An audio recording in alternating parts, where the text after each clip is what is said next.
Boa noite, pessoal. Olá. Tá bom o áudio e o vídeo? Boa noite.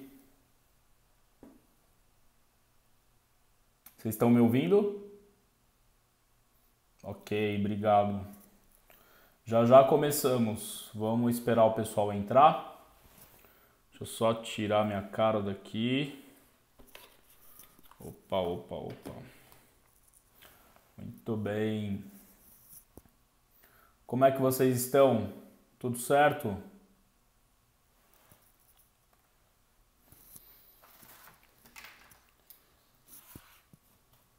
Boa noite.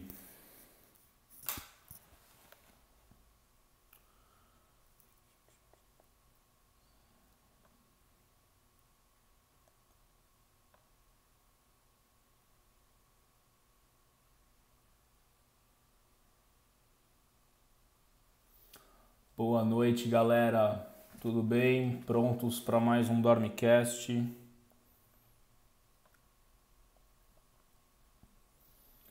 Olá, boa noite.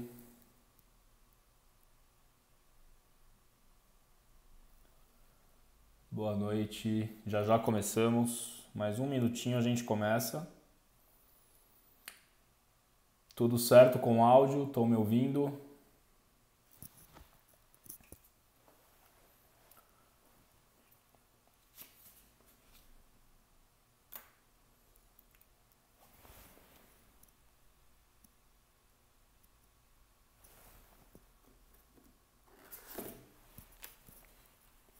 Espera aí que meu tripé quebrou e eu vou fazer uma gambiarra aqui. Pronto. Boa noite.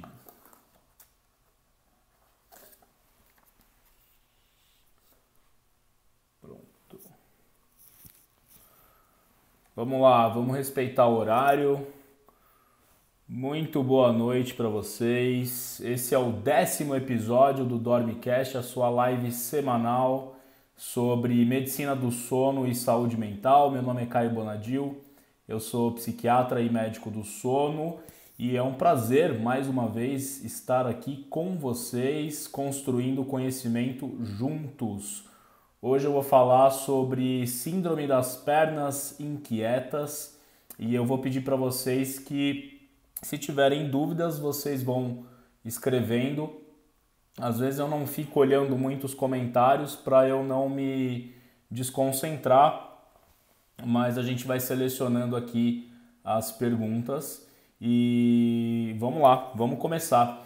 Síndrome das pernas inquietas, o que será que é isso? Basicamente, a gente divide a medicina do sono em alguns grandes blocos. Eu divido em dois, né? A parte de neurologia e psiquiatria, que é onde as pernas inquietas se encontram, né? Essa parte neuropsiquiátrica da medicina do sono é a parte que a gente lida com a insônia, com as hipersonias que eu falei numa live anterior, com os comportamentos anormais que acontecem durante o sono, que são as parassonias, então o sonambulismo, o transtorno de pesadelo e por aí vai. E a gente tem uma parte da medicina do sono que se chama transtorno de movimento, os transtornos de movimento. E as pernas inquietas, a síndrome das pernas inquietas é a doença mais comum, né, dessa parte aí de transtornos de movimento. É como se as pernas inquietas estivessem aí para os transtornos de movimento, como a apneia do sono está para os distúrbios respiratórios do sono, ou seja, é uma doença extremamente comum e muito importante. E como várias doenças na medicina do sono, apesar de ser muito comum, né, ela é pouco diagnosticada, porque às vezes é confundida com outras coisas e às vezes o paciente não sabe muito bem expressar as sensações e os sintomas ele mesmo fica um pouco confuso, o médico não consegue diagnosticar porque o paciente não fala e a coisa vai se arrastando e aí o diagnóstico ele é feito tardiamente. Mas o que é a síndrome das pernas inquietas? Então eu vou começar para vocês contando uma historinha, que o primeiro relato que a gente tem de síndrome das pernas inquietas, ele data lá do século 17, 1600 e bolinha.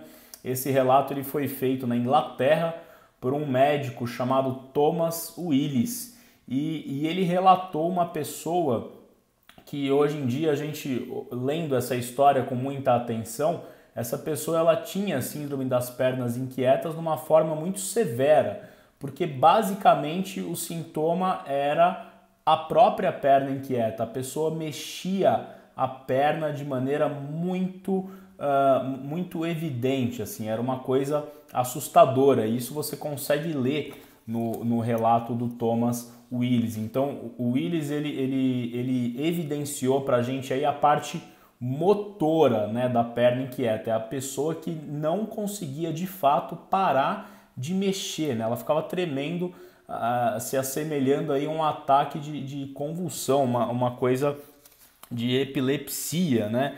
Então esse médico ele acabou tratando essa pessoa com opioide, com ópio, né? As medicações aí derivadas da planta da papoula. E aí essa pessoa melhorou, né? Então foi a primeira descrição. Olha como é antigo, né? Século 17 já tinha descrição disso. E aí somente 300 anos depois que a coisa ficou um pouco mais elaborada, mais perto da ciência que a gente conhece. Então lá em 1945, um neurologista sueco chamado Ekbom, o Carl Ekbom, né, lá na Suécia, ele que cunhou esse nome, Síndrome das Pernas Inquietas. Só que, diferentemente aí do Thomas Willis, esse sueco, ele no relato dele, ele chamou a atenção para a parte sensorial da síndrome das pernas inquietas. Então, os pacientes que ele descreveu, ele se atentou muito mais para as sensações que os pacientes falavam para ele. Então, eram sensações que elas surgiam e faziam com que o paciente mexesse a perna para aliviar essas sensações. Então, nós temos o Thomas Willis, que ele destacou a parte motora da síndrome das pernas inquietas, e por outro lado, o Carl Ekbom, ele chamou atenção para a parte sensorial. Então, por isso que muitos cientistas, muitos médicos classificam a síndrome das pernas inquietas como uma doença sensório-motora. Tem sintomas sensoriais e sintomas motores, certo? E aí, chegando mais aqui para a nossa era, em 1982, um médico turco chamado Akpinar, ele usou no tratamento da síndrome das pernas inquietas um remédio que se usava na época para Parkinson, que é a levodopa. Então ele usou essa medicação nesses pacientes, né? E ele percebeu o seguinte, que os pacientes melhoraram, né? Tanto a parte motora quanto a parte sensorial. Então foi a primeira descrição, né, de um tratamento aí mais efetivo e mais seguro do que o ópio no tratamento da síndrome das pernas inquietas. Então é por isso que essa doença ela tem outro nome, né, que é a doença de Willis-Ekbom. E o médico turco foi injustamente excluído deste nome, eu não sei porquê, tá bom? Então, como é que a gente diagnostica síndrome de pernas inquietas? É um diagnóstico clínico. O que significa isso? A rigor, você não precisa pedir nenhum exame, mas calma, eu já chego na parte de exame. Então, a primeira coisa que a gente precisa para diagnosticar a síndrome das pernas inquietas é o seguinte: o paciente, calma, tá uma bagunça isso aqui. O paciente ele tem aquela urgência de mexer as pernas, e essa urgência de mexer as pernas, ela é ou não acompanhada aí de sensações estranhas nas pernas, certo? Obrigatoriamente, essa sensação estranha e essa urgência de mexer as pernas, elas surgem quando o paciente está em períodos de repouso, ou ele está sentado ou ele está deitado. E aí vocês já podem começar a perceber qual é a relação da perna inquieta com o sono, né? Porque antes da gente dormir, pelo menos é o que é esperado, é que a gente fique em repouso, né? Ninguém dorme de uma hora para outra, a não ser o narcoléptico durante um ataque de sono. Então, horas antes da gente dormir, a gente começa a ficar em repouso, né? Então a pessoa fica sentada, ela fica deitada e é exatamente neste momento que os sintomas de pernas inquietas surgem. Uma outra característica essencial para o diagnóstico desta doença é que essas sensações estranhas, elas melhoram com o movimento ou com o alongamento do membro que a pessoa sente o sintoma. Muito importante também é o horário de aparecimento dos sintomas, né? Obrigatoriamente esses sintomas eles ocorrem somente no período noturno ou eles são piores no período noturno do que no período diurno. Isso é fundamental para o diagnóstico e eu vou falar o porquê. Perna inquieta é o tipo de doença do sono que, se você perguntar de uma forma meio jogada, todo mundo vai falar que vai ter, né? Porque as pessoas confundem a síndrome das pernas inquietas com aquela inquietação da ansiedade que eventualmente muitas pessoas têm ao longo do seu dia. Então, tá ansioso e começa a mexer a perna, né? Então, aí muitas vezes isso é conhecido como síndrome das pernas inquietas doença, tá? Isso pode ser perna inquieta, mas secundária a outra coisa, ansiedade, impaciência, irritabilidade e por aí vai. Porque para a gente classificar como síndrome das pernas inquietas, obrigatoriamente o paciente ele tem que ter tido em algum momento o aparecimento dos sintomas, ou no geral os sintomas são piores no período noturno do que no período diurno. Então muito cuidado com as generalizações, tá? Tem coisas que a gente precisa excluir, se o paciente tem essas coisas que eu vou falar, a gente não pode falar que ele tem perna inquieta. Por exemplo, dor muscular. O cidadão ficou muito tempo sem fazer exercício físico, foi inventar de correr na esteira na velocidade 15 e aí está com dor muscular, né? Então a gente não pode fazer um diagnóstico de perna inquieta num cara desse, né? Uma outra pessoa, por exemplo, que tem um problema vascular, um problema de veias, né? Ou um problema de artérias, a gente também não pode fazer o diagnóstico de síndrome de pernas inquietas, porque existem muitos problemas vasculares que dão exatamente os mesmos sintomas de síndrome de pernas inquietas. Aí é um problema do cirurgião vascular, tá? Não tem nada a ver com a gente. Se a pessoa por algum motivo está com edema, inchaço nas pernas, a gente também não pode fazer diagnóstico de síndrome de pernas inquietas. A gente tem que investigar primeiro o que está levando o inchaço nas pernas. Aí pode ser milhões de coisas, né? Um desconforto posicional, ou seja, se os sintomas só surgem quando a gente está em alguma posição, né? A gente também tem que excluir esse fator posicional, porque perna inquieta a rigor pode surgir em qualquer posição, tá? Uma outra coisa muito importante, eu falei isso no primeiro episódio do Dormicast, tá? Existem eventos de sono que são comuns quando a gente está começando a dormir. Quando você está pegando no sono, é comum, é normal você ter alguns espasmos, dá aquela tremida, né? Você tem aquela sensação de que está caindo e dá aquele espasmo. E esse espasmo ele pode acontecer no tronco, no braço, na mão, nas pernas, tá? Então muitas pessoas confundem esse espasmo quando ele acontece na perna com síndrome de pernas inquietas. Isso é um evento normal, natural da nossa transição para o sono, tá bom? Se o paciente tem algum problema neurológico, uma neuropatia, e aí existem diversos tipos de neuropatia, a gente também não pode fazer esse diagnóstico de síndrome de pernas inquietas. Se tem algum problema de circulação, se teve um trombo, uma pedrinha de sangue lá que interrompeu a circulação de veia ou de artéria na perna, a gente também não pode fazer diagnóstico de perna inquieta.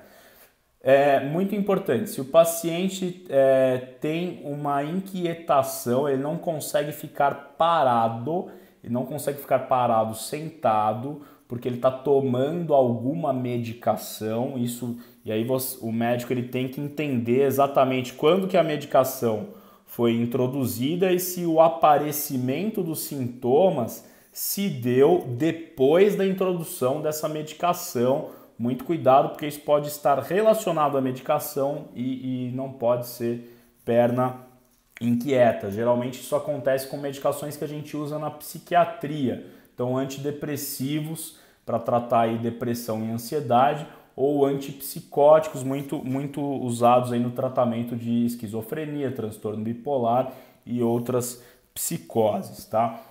As pernas inquietas, elas acarretam em um prejuízo enorme para o paciente, né? Por quê? À medida em que os sintomas aparecem e os sintomas eles só são aliviados quando o paciente começa a se mexer, o paciente ele pode ficar horas nesse limbo, né? Então ele senta ou se deita para relaxar, tem essas sensações e tem que começar a se mexer para aliviar os sintomas.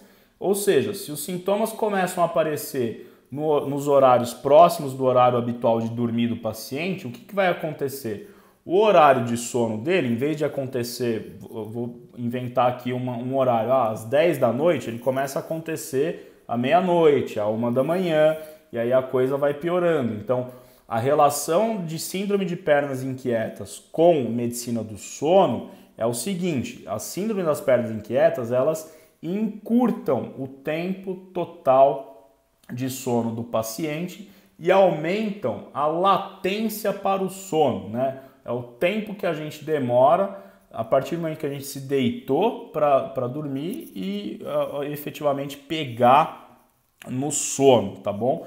E aí, se a pessoa fica com o tempo total de sono diminuído, ela fica privada de sono, né? Então ela tem os mesmos sintomas que um paciente privado de sono tem.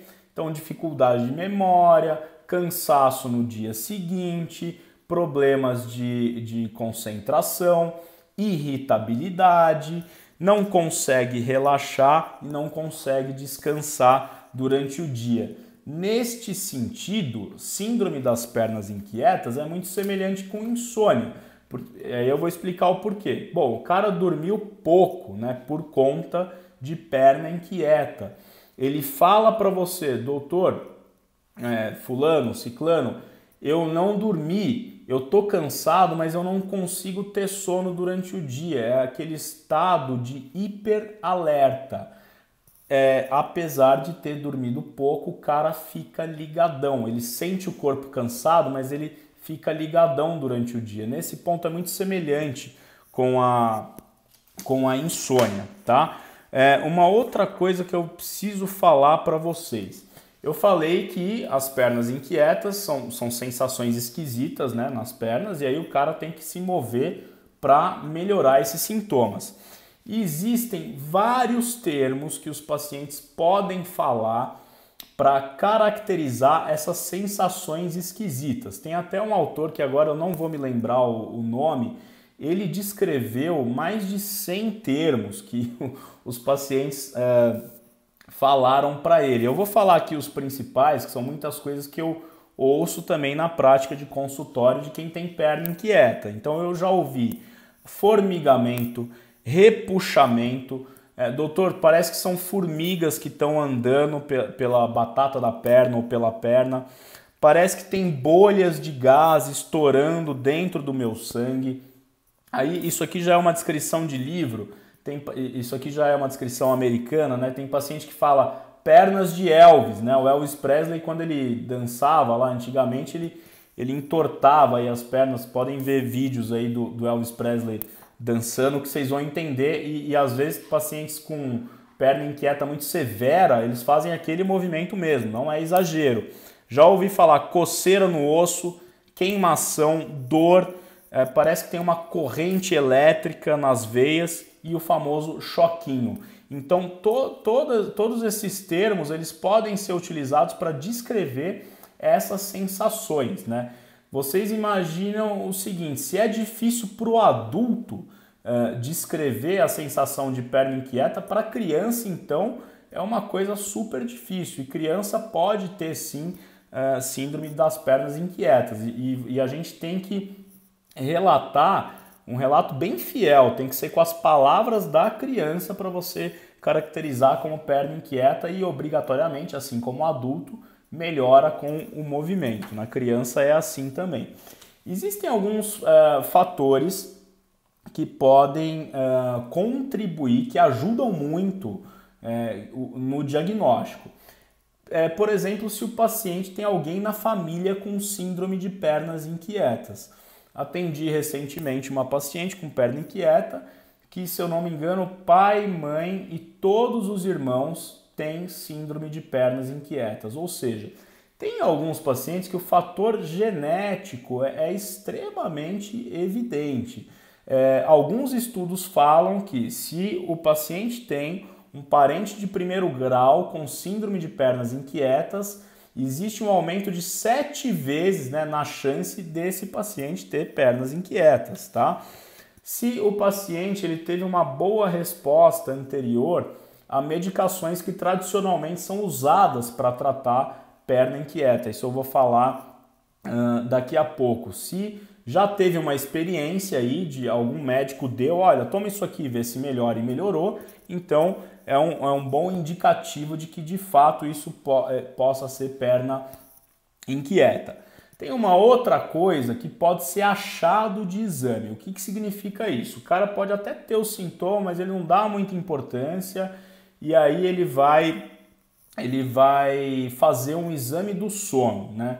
Infelizmente, hoje em dia ainda é muito comum pedir exame do sono, que é a polissonografia, sem indicação nenhuma, simplesmente pelo fato que o paciente reclamou que está dormindo mal. O cara foi lá no laboratório, dormiu, fez o exame do sono e aí vem lá no laudo, né, índice de movimento periódico de membros aumentado. E aí tem um valor específico lá que não vem ao caso, e isso é indicativo de um transtorno de movimento do sono, né, o transtorno periódico de membros do sono. Quem tem essa coisa, existem estudos que falam que 80% dos pacientes que têm essa alteração no exame têm perna inquieta. Então, você que é um profissional de saúde que está me ouvindo, seja médico, fisioterapeuta, enfim, se você pega um exame e vem essa alteração, o índice de movimento periódico de membros aumentado, geralmente é acima de 15, 20, 25, depende muito do que você quer investigar. Se esse índice vem aumentado, por favor, pergunte para o seu paciente sobre sintomas de pernas inquietas, porque a chance dele ter é extremamente alta, tá bom? Perna inquieta, como eu falei lá no início, é uma doença extremamente comum. Se calcula aí uma prevalência de 10 a 20%, varia muito, depende do estudo que você vê. E uma coisa, eu vou falar agora de exame, né? Nossa, Caio, mas não pede nenhum exame? Obrigatoriamente, vocês têm que pedir ferro, tem que medir ferro no sangue para ver se o ferro não está baixo, certo? Por quê? O ferro baixo, ele altera o metabolismo de uma substância que chama dopamina, tá bom? E a interação dessas coisas, ferro baixo e a influência do ferro no metabolismo da dopamina, faz com que as pessoas tenham pernas inquietas, tá bom? E, bom, Caio, tudo bem, o que tem a ver? Significa o seguinte, que se a pessoa tem sintomas de síndrome de pernas inquietas e tem ferro baixo, você tem que repor o ferro, tá bom? E aí a forma de repor vai depender muito do valor do ferro. Se for uma deficiência de ferro muito severa, tem que dar ferro na veia. Se for uma deficiência de ferro não muito severa, você pode repor por via oral. Aí vai depender muito do paciente e do nível de ferro que a gente está trabalhando, tá? Então, fez o diagnóstico de síndrome de pernas inquietas, o primeiro exame que vocês vão pedir é ferro, dosar ferro no sangue, tá bom? E o perfil de ferro, né, que a gente chama. Então, ferro, transferrina, saturação de transferrina, ferritina, o TBIC, por aí vai, né? Então, perfil de ferro, tá bom? Existe o Danilo perguntou, o estresse pode ser alguma das causas? Não existe relação causal, tá bom, de estresse com síndrome de pernas inquietas. E aí eu vou voltar a falar uma coisa que eu disse no início da live. Cuidado para não confundir síndrome de pernas inquietas, doença, com a perna inquieta do dia a dia. Sei lá, você está ansioso, você está nervoso e aí você não para de mexer a perna, tá bom? Muito cuidado com essa diferenciação. E como que a gente diferencia? A perna inquieta, ela obrigatoriamente é uma urgência de mexer as pernas, porque você está sentindo sensações estranhas nas pernas, isso pode ser formigamento, repuxamento, sensação de choque, sensação de bichinho andando na perna. Você tem essa urgência de mexer a perna e a sensação melhora com o movimento, tá bom? E obrigatoriamente essa sensação e essa urgência de mexer as pernas, ela é pior ou ela surge no período noturno, tá? Essa coisa de ficar mexendo a perna porque tá ansioso, porque tá na expectativa de alguma coisa, pode não ser síndrome de pernas inquietas. Então, muito cuidado, pelo amor de Deus, porque senão todo mundo hoje em dia tem síndrome de pernas inquietas. Essa perna inquieta de que você tá muito nervoso, muito atribulado durante o dia, ela não necessariamente melhora com o movimento, tá bom? A sua ansiedade muitas vezes, o seu estresse muitas vezes não melhora com o movimento. Então, cuidado com essa diferenciação. Mas existe sim uma associação.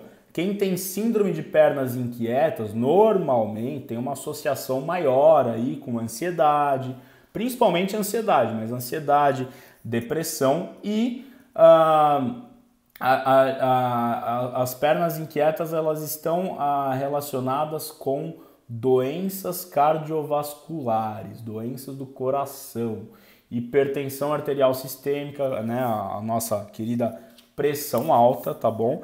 E tiveram aí alguns estudos nos últimos anos que comprovaram que, né, que se você tem aí síndrome de pernas inquietas por 2, 3 anos, você pode ter um aumento aí do risco, né, de infarto ou de derrame.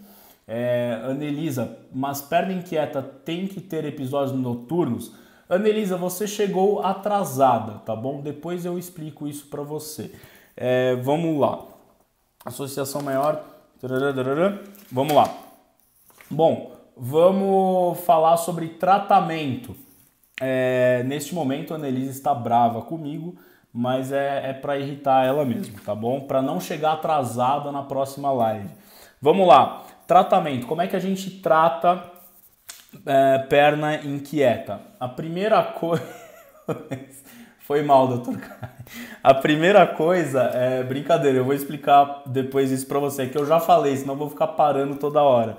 A primeira coisa é você dar uma boa orientação para esse paciente de higiene do sono e controle de estímulos, certo? Então, gente, para todos os pacientes, tem a perna inquieta, tem insônia, tem apneia, todo mundo tem que ser orientado em relação à higiene do sono e controle de estímulo. Por quê? Se o cara tem perna inquieta e ele tem maus hábitos de sono, isso vai deixá-lo mais ansioso e eventualmente pode piorar sintomas de pernas inquietas, tá bom?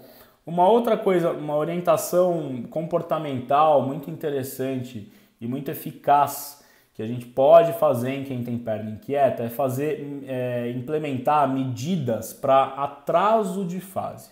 Vou traduzir para o português, tá? Eu não falei para vocês que os sintomas eles surgem no período noturno, quando a gente está em repouso, sentado ou deitado. Então, medidas para atraso de fase, o que significa? É se manter ao máximo ativo nesse período noturno, tá? E isso não obrigatoriamente é ficar no celular deitado na cama. Pelo amor de Deus, não é isso que eu estou falando. É se manter ativo, andando, se mexendo, fazendo alguma, sei lá, alguma atividade na cozinha, alguma atividade manual, que você tem que andar para lá e para cá, limpeza, etc. Para você ficar mais cansado e dormir mais tarde, tá bom? Gente, muitas vezes isso não é possível, tá? Por quê? Às vezes a pessoa tem que acordar cedo e aí as medidas de atraso de fase elas não podem ser implementadas. Então, muito cuidado em quem implementar medidas de atraso de fase, mas evitar períodos longos de inatividade à noite pode ser uma boa orientação comportamental para síndrome de pernas inquietas, ok? Uma outra coisa é checar o ferro, eu já falei, então se tiver deficiência de ferro tem que repor ferro. E uma outra coisa para checar também é vitamina D, tá bom? Se a vitamina D estiver muito baixa, tem que repor vitamina D nesses pacientes. Bom, existe um perfil de paciente muito complicado. O paciente que tem síndrome de pernas inquietas e ele está usando alguma medicação psiquiátrica, principalmente antidepressivo. Então, sertralina, fluoxetina, venlafaxina e por aí vai. Esses medicamentos, infelizmente, eles podem piorar sintomas de pernas inquietas, certo?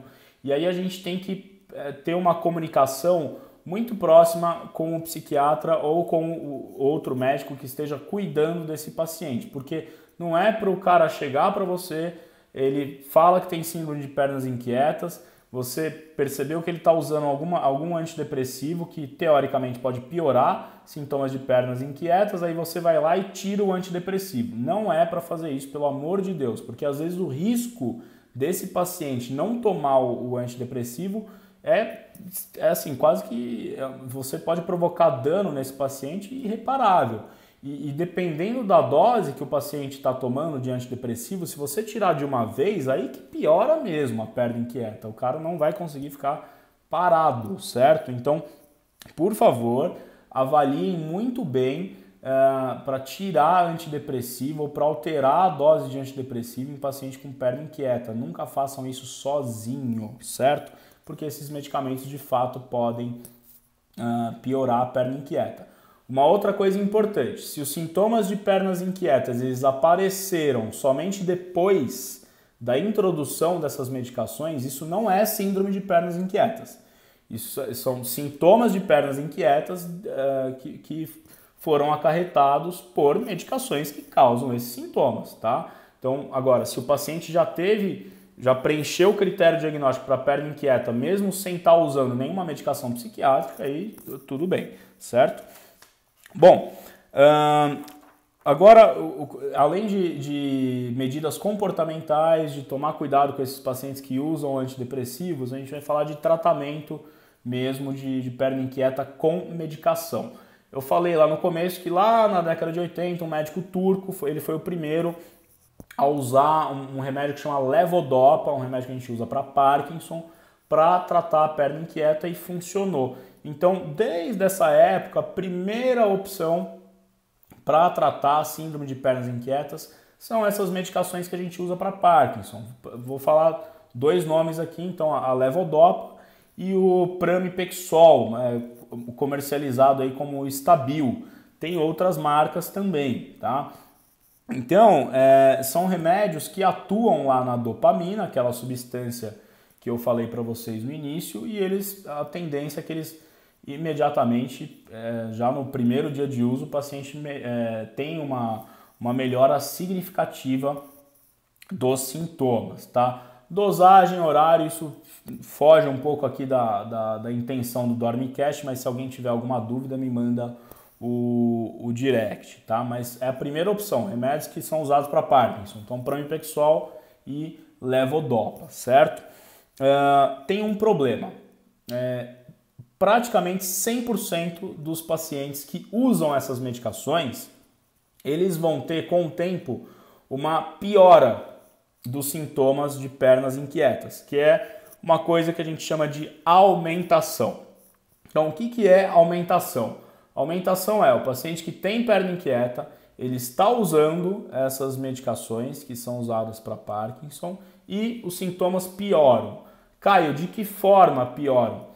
Os sintomas eles começam a surgir mais cedo e eles podem ficar transitando pelo corpo do paciente. Então começa a ter braço inquieto, começa a ter tronco inquieto, corpo inquieto, então isso é aumentação. Então é uma piora da intensidade, da frequência, um surgimento aí mais cedo dos sintomas durante o uso dessas medicações que a gente usa para Parkinson, tá? E aí tem algumas estratégias. Ou a gente pega a dose que o paciente está usando, diminui um pouquinho, coloca o horário mais cedo de tomada, e aí depende muito do paciente, da dose.